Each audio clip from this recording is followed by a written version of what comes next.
നമ്മുടെ ശരീരത്തിലെ ഏറ്റവും സൈലൻ്റ് ആയിട്ട് പണിയെടുക്കുന്ന ഒരു അവയവമാണ് വൃക്ക. നമ്മുടെ ശരീരത്തിൽ രണ്ട് സൈഡിലായിട്ട് പേഡായിട്ടുള്ള വൃക്കകൾ സ്ഥിതി ചെയ്യുന്നുണ്ട്. ഈ ശരീരത്തിൽ വൃക്കകൾ തകരാറിലാവുമ്പം പല രീതിയിലുള്ള ലക്ഷണങ്ങൾ കാണിക്കും. അപ്പോൾ പലർക്ക് ചിലപ്പം അത് മൂത്രത്തിൽ പതയായിട്ടോ ക്ഷീണമായിട്ടോ അല്ലെങ്കിൽ കാലുകൾക്ക് നീര് ഒക്കെ ആയിട്ടായിരിക്കും കാണിക്കുന്നുണ്ടാവുക. അപ്പം നമ്മുടെ കിഡ്നിയുടെ ആരോഗ്യം നശിക്കുന്ന പ്രധാനപ്പെട്ട കാരണങ്ങളും അതേപോലെ തന്നെ അതിൻ്റെ പ്രധാനപ്പെട്ട ലക്ഷണങ്ങളും ഇന്നത്തെ വീഡിയോയിലൂടെ ഒന്ന് ഡിസ്കസ് ചെയ്യാം. ഹായ്, ഞാൻ ഡോക്ടർ ജൂഹി ദാസ്, ക്യുൻബി ഹെൽത്ത് കെയറിലെ ഹോമിയോപ്പതിക് ഫിസിഷ്യനാണ്.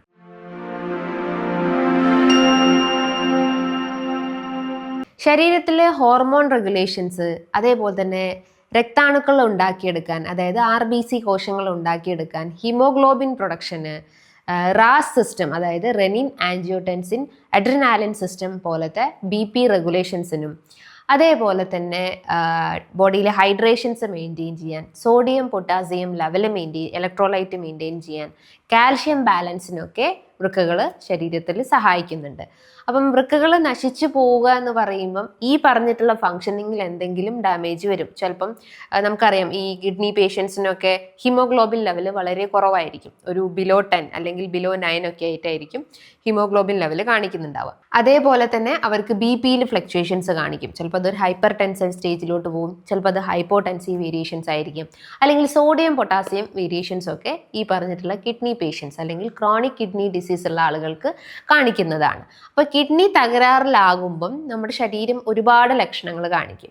അമിതമായിട്ടുള്ള ക്ഷീണം കാണിക്കും. ചിലപ്പോൾ അത് മെൻ്റലി ആവാം, ഫിസിക്കലി ആവാം, ശാരീരികമായിട്ടും മാനസികമായിട്ടുള്ളൊരു തളർച്ച അനുഭവപ്പെടാം. ചിലപ്പോൾ അത് വൈറ്റമിൻ D ഡെഫിഷ്യൻസീസ് കൊണ്ടായിരിക്കാം, അല്ലെങ്കിൽ ഹീമോഗ്ലോബിൻ ഡെഫിഷ്യൻസി ആയിരിക്കാം, അനീമിയയുടെ പ്രശ്നങ്ങളായിരിക്കാം. അങ്ങനെ പല ഫാക്ടേഴ്സ് കൊണ്ടും ക്ഷീണം ഉണ്ടാവും. പക്ഷെ നമുക്ക് അമിതമായിട്ടുള്ള ഒരു വീക്ക്നെസ്, അല്ലെങ്കിൽ ചിലപ്പോൾ ഒരു റീസൺസും ഒന്നും തന്നെ ഇല്ലാതെ ഒരു വീക്ക്നെസ് ഫീൽ ചെയ്യുകയാണെങ്കിൽ മേ ബി അത് പോസിബിലിറ്റി ആണ്. ചിലപ്പോൾ അത് കിഡ്നി ഡിസീസസ് കൊണ്ടായിരിക്കാം. രണ്ടാമത്തേത്, നിങ്ങൾക്ക് നീര് വെക്കുക, എസ്പെഷ്യലി കാലിൻ്റെ ഭാഗത്ത്, കാൽവണ്ണയുടെ ഭാഗത്തൊക്കെ ആയിട്ട്, ആംഗിൾ റീജിയൻസിലൊക്കെ രണ്ട് കാലിനൊക്കെ ആയിട്ട് വൃക്കകൾ തകരാറാവുമ്പോൾ നീര് വെക്കാവുന്നതാണ്. അതൊരു പിറ്റിക് ടൈപ്പ് ആവാം, അല്ലെങ്കിൽ നോൺ പിറ്റിക് ആവാം.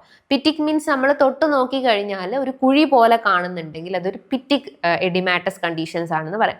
നോൺ പിറ്റിക് എന്ന് പറയുമ്പം തൊട്ട് നോക്കുന്ന സമയത്ത് ഒരു പ്ലെയിൻ സർഫസ് ആയിട്ട് എക്സിസ്റ്റ് ചെയ്യുകയാണെങ്കിൽ അതിനെയാണ് നോൺ പിറ്റിക് എന്ന് പറയുന്നത്. അങ്ങനെ എഡിമാറ്റസ് ആയിട്ട് കാലുകളിൽ, അല്ലെങ്കിൽ ഒരു നീര് പോലെ കാലുകളിൽ രൂപപ്പെടുന്നുണ്ടെങ്കിൽ വൃക്കകൾ തകരാറാണെന്ന് മനസ്സിലാക്കാം. അതേപോലെ തന്നെ നമുക്ക് രാവിലെ എഴുന്നേറ്റാൽ ഉടനെ തന്നെ കണ്ണിന് ചുറ്റുമായിട്ട് അല്ലെങ്കിൽ ഫേസിലൊക്കെ ഒരു പഫിനെസ്സും ഒരു വീക്ക്നെസ്സും ഫീൽ ചെയ്യുന്നുണ്ടെങ്കിലും അതും ഒരു പോസിബിലിറ്റിയാണ്, ഒരു സൈൻ, എക്സ്റ്റേണൽ സൈൻസ് ആണ് നമ്മുടെ കിഡ്നി നശിക്കുന്നു എന്നതിൻ്റെ.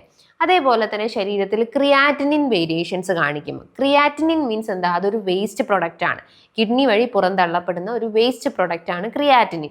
ശരീരത്തിലെ പ്രോട്ടീൻ മെറ്റബോളിസം അല്ലെങ്കിൽ മസിൽ മെറ്റബോളിസത്തിൻ്റെ ഒരു ബൈ പ്രൊഡക്റ്റ് അല്ലെങ്കിൽ ഒരു വേസ്റ്റ് ആണ് ക്രിയാറ്റിനിൻ. ആ ക്രിയാറ്റിൻ നമ്മുടെ ശരീരത്തിൽ നോർമലി ആവശ്യമായിട്ടുണ്ട്. ഇപ്പോൾ ഒരു സ്ത്രീകളുടെ ശരീരത്തിലാണെങ്കിൽ അതൊരു 0.6 മുതൽ 1.2 വരെയാണ് നോർമലി വേണ്ടത്.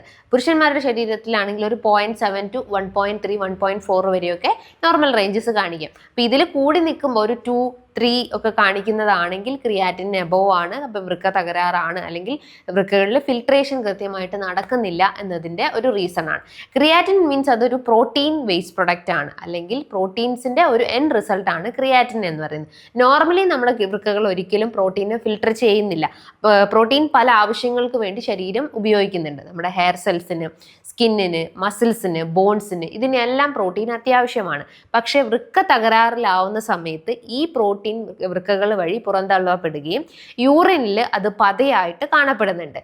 വൃക്കകളിൽ വൃക്കകൾ തകരാറാവുന്ന സമയത്ത് യൂറിനിൽ പത കാണുന്നതിൻ്റെ ഒരു കോസ് എന്ന് പറഞ്ഞാൽ ഈ ആൽബുമിൻ, ഗ്ലോബുലിൻ പോലത്തെ പ്രോട്ടീൻസിൻ്റെ ഒരു ഇംബാലൻസ് കാരണമാണ് ഈ ഒരു യൂറിനിൽ പത കാണപ്പെടുന്നത്. അപ്പോൾ ആ പ്രോട്ടീൻ ഇംബാലൻസ് കാരണമാണ് ഈ പറഞ്ഞിട്ടുള്ള ക്രിയാറ്റിൻ വേരിയേഷൻസും അതേപോലെ തന്നെ ഫോമി യൂറിൻസും ഒക്കെ കാണിക്കുന്നത്. അപ്പോൾ ഈ ക്രിയാറ്റിനിൻ വേരിയേഷൻസിൻ്റെ ഭാഗമായിട്ട് നമുക്ക് ചിലപ്പം ഓക്കാനം വരാം, അല്ലെങ്കിൽ ഒരു ഛർദി ആയിട്ട് കാണിക്കാവുന്നതാണ്.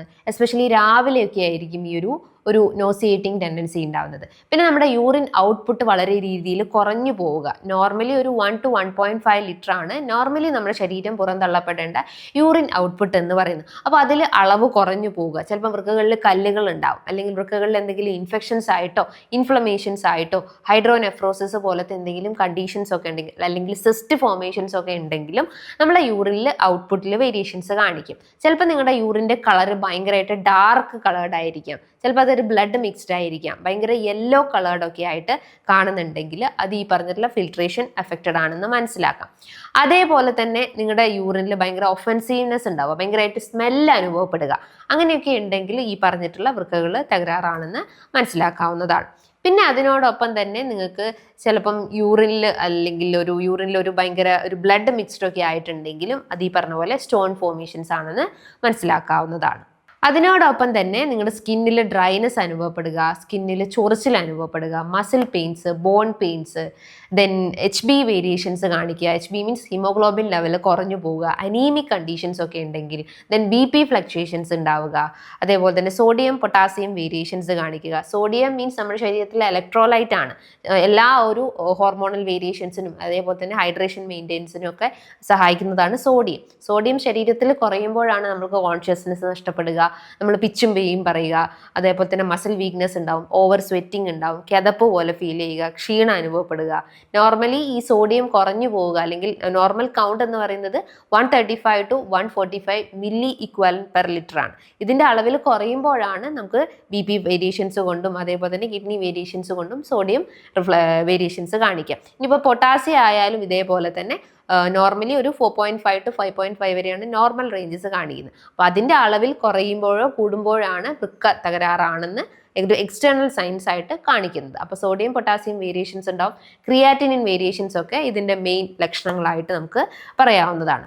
ഈ നമ്മുടെ വൃക്കകൾ നശിക്കുന്നതിൻ്റെ പ്രധാനപ്പെട്ട കാരണങ്ങൾ, ഒന്നാമത്തേത് ഡയബറ്റിസ്. സിവിയർ ആയിട്ടുള്ള ഡയബറ്റിക് കണ്ടീഷൻസ് ഉള്ള ആളുകൾക്ക് ഡയബറ്റിക് നെഫ്രോപ്പതി പോലത്തെ കണ്ടീഷൻസ് രൂപപ്പെടാം. നെഫ്രോപ്പതി മീൻസ് വാട്ട്, നമ്മുടെ വൃക്കകളിൽ സ്ഥിതി ചെയ്യുന്ന ന്യൂറോൺസ് അല്ലെങ്കിൽ നെഫ്രോൺസ് പോലത്തെ ഈ പറഞ്ഞിട്ടുള്ള ഫിൽട്രേഷൻ ചേമ്പറിനെ അത് എഫക്റ്റ് ചെയ്തിട്ട് അതിലേക്കുള്ള സർക്കുലേഷൻ ബ്ലോക്കേജ് വരികയും അങ്ങനെ വൃക്ക തകരാറിലാവുകയും കിഡ്നി ഫെയിലർ ഉണ്ടാവാനുള്ള സാധ്യത ഉണ്ട്. അതിൻ്റെ റീസൺ എന്താണ്? ഡയബറ്റിസ് ആണ്. ഡയബറ്റിസ് വന്നു കഴിഞ്ഞാൽ ഇൻസുലിൻ റിസപ്റ്റേഴ്സ് വീക്ക് ആവുകയും കിഡ്നിയിലേക്കുള്ള രക്തയോട്ടം കുറഞ്ഞു പോയിട്ട് അവിടെ ഫിൽട്രേഷൻ നടക്കാതെ വരികയും യൂറിനിൽ ഡിസ്കളറേഷൻസ് കാണും. ചിലപ്പോൾ യൂറിൻ ഇടയ്ക്കിടയ്ക്ക് പാസ് ചെയ്യാനുള്ള തോന്നലുണ്ടാവും. അതേപോലെ തന്നെ അമിതമായിട്ട് ക്ഷീണം തോന്നുക, യൂറിൻ പോകുന്ന സമയത്ത് വേദന അനുഭവപ്പെടുക, പത കാണുക, അതൊക്കെയാണ് മെയിൻലി ഡയബറ്റിക് നെഫ്രോപ്പതിൻ്റെ ലക്ഷണങ്ങളായിട്ട് പറയുന്നത്. സെക്കൻഡ് തിങ്, നിങ്ങൾക്ക് സിവിയർ ആയിട്ടുള്ള ഹൈപ്പർ ടെൻഷൻ കണ്ടീഷൻസ് ഒക്കെ ഉണ്ടെങ്കിൽ, BP ഫ്ലക്ച്വേഷൻസ് ഒക്കെ ഉണ്ടെങ്കിലും അങ്ങനെയും നമുക്ക് ഈ പറഞ്ഞിട്ടുള്ള യൂറിനിൽ ഇൻഫെക്ഷൻസ് ആയിട്ടും അതേപോലെ വൃക്കകളുടെ ഡാമേജ് ഉണ്ടാവാനുള്ള സാധ്യത ഉണ്ട്. അതേപോലെ ബോഡിയിലെ ജലാംശം കുറഞ്ഞു പോവുക, അല്ലെങ്കിൽ വാട്ടർ ഇൻടേക്ക് കുറഞ്ഞു പോയി കഴിഞ്ഞാലും സിവിയർ ആയിട്ടുള്ള കിഡ്നി ഡാമേജ് ഉണ്ടാവും. സിവിയർ ആയിട്ടുള്ള റെക്കറൻറ്റ് ഇൻഫെക്ഷൻസ് ഉണ്ടെങ്കിൽ, ലൈക്ക് യൂറിനറി ട്രാക്ട് ഇൻഫെക്ഷൻസ് ഒക്കെ ഉണ്ടെങ്കിലും അത് വൃക്കനെ ഡയറക്റ്റ്ലി എഫക്റ്റ് ചെയ്തിട്ട് വൃക്കകളിൽ കല്ലുകളായിട്ടും അതേപോലെ തന്നെ ഹൈഡ്രോനെഫ്രോസിസ് പോലത്തെ കണ്ടീഷൻസ് ഉണ്ടാവും. ദെൻ വൃക്കകളിൽ എന്തെങ്കിലും സിസ്റ്റ് ഫോർമേഷൻസ് ഉണ്ടെങ്കിൽ, സ്റ്റോൺ ഫോർമേഷൻസ് ഒക്കെ ഉണ്ടെങ്കിലും അങ്ങനെയും വൃക്കകൾ നശിച്ചിട്ട് നമുക്ക് ബുദ്ധിമുട്ടുകളായിട്ട് രൂപപ്പെടാം. അമിതമായിട്ട് ശരീരം വണ്ണം വയ്ക്കുക, അല്ലെങ്കിൽ ബോഡി വെയിറ്റ് കൂടിയിട്ടുള്ള കണ്ടീഷൻസിലായാലും ഈ പറഞ്ഞിട്ടുള്ള വൃക്കകൾ നശിക്കാനുള്ള സാധ്യത കൂടുതലാണ്. പിന്നെ നമ്മുടെ ലൈഫ് സ്റ്റൈൽ ചേഞ്ചസ്, നമ്മൾ അമിതമായിട്ട് ജങ്ക് ഫുഡ് കഴിക്കുക, അധികമായിട്ടുള്ള ഉപ്പേറിയ ആഹാരങ്ങൾ കഴിക്കുക, പിക്കിള്, ഫാസ്റ്റ് ഫുഡ് അമിതമായിട്ട് കഴിക്കുക, പ്രോസസ്ഡ് ആഹാരങ്ങൾ കഴിക്കുക, റെഡ് മീറ്റ്, അമിതമായിട്ട് പ്രോട്ടീൻസ് കഴിക്കുക, വേ പ്രോട്ടീൻസ് പോലത്തെ തരം പ്രോട്ടീൻ പൗഡേഴ്സ് കഴിക്കുക, ജിമ്മിൽ പോയിട്ട് കൂടുതലായിട്ട് മസിൽസിന് വർക്കൗട്ടുകൾ കൊടുക്കുക, ഹെവി ആയിട്ടുള്ള വർക്കൗട്ടുകൾ കൊടുക്കുക, ബോഡിയിൽ ഹൈഡ്രേഷൻസ് മെയിൻറ്റെയിൻ ചെയ്യുന്നില്ല, അമിതമായിട്ട് ടെൻഷൻസോ സ്ട്രെസ്സോ ആങ്സൈറ്റിയോ ഒക്കെ ഉണ്ടെങ്കിലും അതൊക്കെ ഡയറക്റ്റ്ലി നമ്മുടെ വൃക്കനെ അഫക്റ്റ് ചെയ്യാനുള്ള സാധ്യത ഉണ്ട്. അപ്പോൾ ഇതൊക്കെയാണ് മെയിൻലി നമ്മുടെ വൃക്കകൾ നശിപ്പിക്കുന്നതിൻ്റെ കോസസ് എന്ന് പറയുന്നത്. ഇനി വൃക്കകളുടെ ആരോഗ്യം കൂട്ടിയെടുക്കുക എന്ന് പറയുമ്പം ഭക്ഷണം കൃത്യമായിട്ട് ക്രമീകരിക്കുക. അപ്പോൾ ക്രിയാറ്റിനിൻ വേരിയേഷൻസ് ഉള്ള ആളുകളാണെങ്കിൽ അവർ പ്രോട്ടീൻ അടങ്ങിയിട്ടുള്ള ആഹാരങ്ങൾ കുറയ്ക്കുക, അതേപോലെ തന്നെ അത് ഈ പറഞ്ഞിട്ടുള്ള ജങ്ക് ഫുഡ് അമിതമായിട്ട് കഴിക്കുന്ന ശീലങ്ങൾ ഉണ്ടെങ്കിൽ കുറച്ചുകൊണ്ട് വരിക, കിഴങ്ങ് വർഗ്ഗങ്ങളൊക്കെ ഒന്ന് കൺട്രോൾ ചെയ്യുക, ഡയബറ്റിസ് കൺട്രോൾ ചെയ്യുന്ന കാര്യങ്ങൾ ഫോക്കസ് ചെയ്യാൻ ശ്രമിക്കുക, ഹൈഡ്രേഷൻസ് കൃത്യമായിട്ട് മെയിൻറ്റെയിൻ ചെയ്യുക, അതേപോലെ തന്നെ ഫ്രൂട്ട്സും വെജിറ്റബിൾസും അത്യാവശ്യം നല്ല രീതിയിൽ ഭക്ഷണത്തിൽ ഉൾപ്പെടുത്താവുന്നതാണ്. അതേപോലെ തന്നെ ഈ പറഞ്ഞിട്ടുള്ള ജങ്ക് ഫുഡ് കാര്യങ്ങളൊക്കെ, സ്പൈസി ആയിട്ടുള്ള ആഹാരങ്ങൾ, അധികമായിട്ടുള്ള സാൾട്ട് ഏറിയ ആഹാരങ്ങളൊക്കെ കൺട്രോൾ ചെയ്ത് ഉപയോഗിക്കാൻ ശ്രമിക്കുക. ഹെവി ആയിട്ടുള്ള വർക്കൗട്ടിന് പകരം ലൈറ്റ് ആയിട്ടുള്ള വർക്കൗട്ടുകൾ ഫോളോ ചെയ്യുക. നിങ്ങൾക്ക് ഓവർ വെയിറ്റ് ഉണ്ടെങ്കിൽ അത് കൺട്രോൾ ചെയ്യുന്ന ഭക്ഷണ രീതികളും ഇതിനോടൊപ്പം ഫോളോ ചെയ്യാൻ ശ്രമിക്കുക. HB ബൂസ്റ്റപ്പ് ചെയ്യുന്ന കാര്യങ്ങൾ അത്യാവശ്യം ഭക്ഷണത്തിൽ ഉൾപ്പെടുത്താവുന്നതാണ്. ഇപ്പോൾ ഈ പറഞ്ഞിട്ടുള്ള കാര്യങ്ങൾ, അതായത് നമ്മളെ കിഡ്നിയുടെ ആരോഗ്യം നശിപ്പിക്കുന്ന കാരണങ്ങളും അതേപോലെ തന്നെ അത് ഉണ്ടാവുന്ന ലക്ഷണങ്ങളും നിങ്ങൾക്ക് ഇന്നത്തെ വീഡിയോയിലൂടെ മനസ്സിലായെന്ന് ഞാൻ വിശ്വസിക്കുന്നു. ഇനി ഇതുമായി ബന്ധപ്പെട്ട് നിങ്ങൾക്ക് എന്തെങ്കിലും സംശയങ്ങൾ ഉണ്ടെങ്കിൽ താഴെ കാണുന്ന നമ്പറിൽ കോൺടാക്ട് ചെയ്യാവുന്നതാണ്.